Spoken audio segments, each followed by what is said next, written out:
కారం అండి. ఎగ్గు కారం తయారు చేస్తున్నాము. ఇదిగోండి చక్కగా ఎగ్గు కారానికి తయారు చేసే అన్నీ చూపిస్తాను. ఇలాగా ఆయిల్లో ఫ్రై చేసుకోవాలి. గెంటి మాత్రం అట్లా మధ్యలో పెడితే ఎగ్గులు పగలవండి. ఎట్లా పెడితే అట్లా కలబెడితే పగులుకి ఇలా తిప్పితే పగలవు. ఇలా తిప్పాలండి చక్కగా.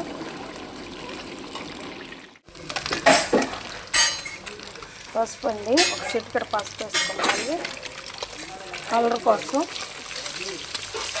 చక్కగా వేగినాయి కదా, ఒక ఎగ్గు కూడా పగలకుండా కొద్ది కసూరి మేతి, మంచి సువాసన కోసం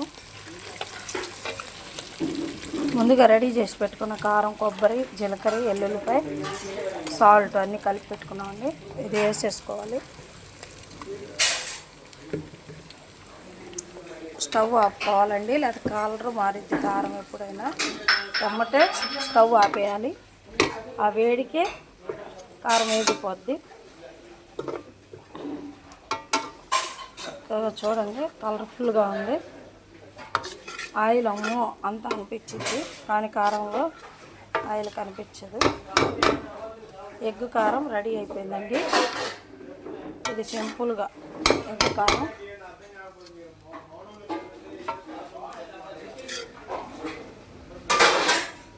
చక్కగా రెడీ అయిపోయింది. ఎగ్గు కారంలో కొంచెం ఒక రవ్వ ధనియాల పొడి వేసుకుందాం.